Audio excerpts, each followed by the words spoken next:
तो सभी को नमस्कार। अब हम आज देखेंगे कि रिसोर्सेज के क्लासिफिकेशन कैसे किए जाते हैं। It means we are going to understand what is the classification of resources.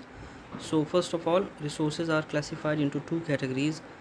First is called natural और नेचर, सेकंड इज़ ह्यूमन। तो रिसोर्सेज के दो कैटेगरीज आपको मिली, नेचुरल और ह्यूमन। नेचुरल को पहले हम देखते हैं।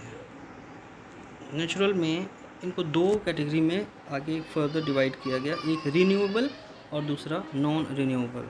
ठीक है, एक एक को कहिए तो अभी देखते हैं या पूरा करने के बाद आगे ही देख लेते हैं। चलिए, रीन्यूएबल को आगे दो पार्ट में और डिवाइड किया गया, जिसका नाम है एक का कंटिन्यूअस और फ्लो, विंड या वाटर एग्जाम्पल के लिए, और दूसरा है बायोलॉजिकल। ये ठीक है, बायोलॉजिकल को आगे दो भागों में बांटा गया, नेचुरल वेजिटेशन जो फॉरेस्ट हैं और दूसरा वाइल्ड लाइफ। अब इस फ्लो चार्ट में आगे बढ़ते हैं। नॉन रिन्यूएबल रिसोर्सेज को फर्दर डिवाइड किया गया टू पॉइंट्स में, टू कैटेगरीज में, रिसाइक्लेबल और नॉन रिसाइक्लेबल, या एग्जांपल के लिए फॉसिल फ्यूल लिखा है। ह्यूमन में दो चीज़ें दी गई हैं, structures and institutions, quantity and quality, बस इतना ही। अब हम आते हैं कि इनके जो डेफिनेशंस हैं, खासकर वो जो आपके एग्ज़ाम के लिए ज़रूरी हैं, वो हम देखते हैं। तो सबसे पहले हम देखते हैं टाइप्स ऑफ रिसोर्सेज में बायोटिक रिसोर्सेज क्या होते हैं। ठीक है, तो देखो, बायो आप पढ़ते हो, बायोलॉजी पढ़ी हुई है। बायोलॉजी में वो हम चीज़ें पढ़ते हैं जो हमारी लाइफ से कहीं ना कहीं रिलेटेड हैं, यानी पेड़ पौधे, जीव जंतु, जानवर, जो भी चीज़ें हैं। तो biotic resources are those resources which are obtained by the nature, by the life or life related things. For example, trees, fish, animals and human also. तो आप समझ लिए होंगे, बायोटिक रिसोर्सेज वो रिसोर्सेज हैं जो इंसान से मिलते हैं, पक्षी, पेड़ या मछलियों से या जानवरों से मिलते हैं, उनको हम बायोटिक रिसोर्स कहते हैं। बेहद आसान डेफिनेशन है, इसलिए मुश्किल नहीं होनी चाहिए। दूसरा है अबायोटिक। आपको सिर्फ एक ही याद रखना है, बायोटिक, इसी का अपोजिट हो जाएगा अबायोटिक रिसोर्सेज, यानी नॉन लिविंग थिंग्स जो रिसोर्सेज होंगे वो इस कैटेगरी में आएंगे। अगला है on the basis of exhaustibility.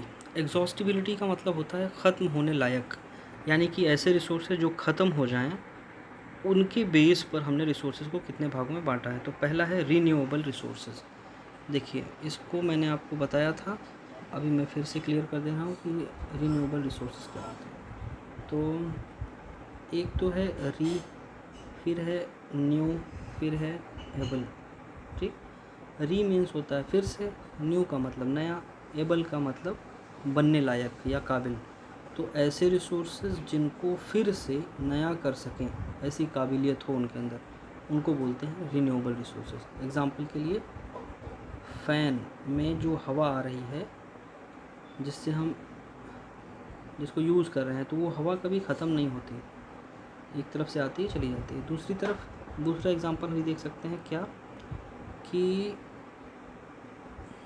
एक मिनट,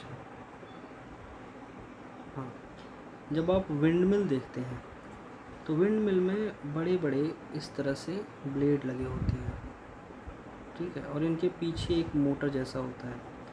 जब हवा इधर से आती है तो ये रोटेट करते हैं, इनके रोटेशन से इलेक्ट्रिसिटी जनरेट होती है, और वो इलेक्ट्रिसिटी वायर के थ्रू हमारे घरों तक आ जाती है और जो यूज़ होती है हमारे घरों में। तो ये जो बिजली बन रही है, इसमें ये जो एयर आ रही है, ये ख़त्म नहीं होती, आती है चली जाती है, लेकिन फिर से, क्योंकि ये नेचुरल प्रोसेस है, ये कभी भी ख़त्म नहीं होती हैं। तो ऐसे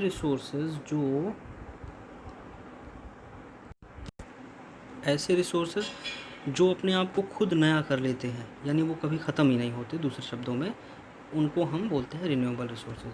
it means those resources which can be renewed itself by physical, chemical और mechanical process, they are known as renewable resources. Example के लिए, सोलर एनर्जी जो हमेशा मिलती है, wind energy, water, forest, wildlife. अब आप सोच रहे होगे फॉरेस्ट भी क्यों है इसमें, क्योंकि फॉरेस्ट को तो आपने यूज़ किया तो वो ख़त्म हो जाएगा। यहाँ पे जो फॉरेस्ट शब्द लिया गया है, उसका ये मतलब हुआ कि फॉरेस्ट को अगर आपने यूज़ किया तो हज़ारों सालों के बाद या 100 सालों के बाद फिर से फॉरेस्ट वहाँ पे आ सकता है, अगर उसको सारी सपोर्ट चीज़ें मिलती रहें। यानी कि अगर इंसान वहाँ पे बिल्डिंग ना बनाए तो अपने आप फिर से फॉरेस्ट बन जाता है, आ जाता है। ये नेचुरल प्रोसेस है। इसी तरह वाइल्ड लाइफ भी। तो रिसोर्सेज रिन्यूएबल समझ में आ गया। अब आप नॉन रिन्यूएबल की डेफिनेशन खुद लिख सकते हैं कि इसका अपोजिट जो ऐसे रिसोर्सेज हैं जो हमेशा नहीं रह सकते कंटिन्यू, थोड़े ही दिनों में यूज़ करने के बाद ख़त्म हो जाते हैं और उनको तुरंत से फिर से यूज़ करना या फिर से बनाना लगभग इम्पॉसिबल होता है, उनको बोलते हैं non renewable resources. It means those resources which can not get renewed itself by physical, chemical और mechanical process, they are known as non renewable resources. तो एग्जांपल में यहाँ पे लिखा है फॉसिल फ्यूल।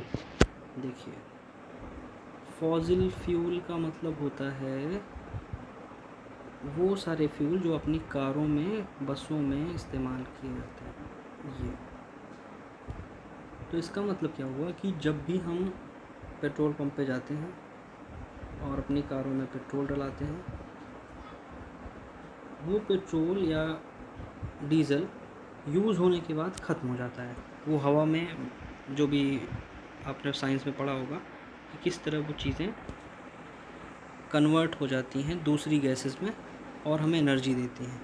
ठीक है, तो ये फॉसिल फ्यूल जब एक बार जल गया तो वो फिर से इस्तेमाल नहीं किया जा सकता। इसी तरह कोयला भी होता है जो एक बार जलाने के बाद जो हमें एनर्जी तो दे देता है, लेकिन फिर से हम उसका यूज़ नहीं कर सकते। उनको नॉन रिन्यूएबल रिसोर्सेज कहते हैं।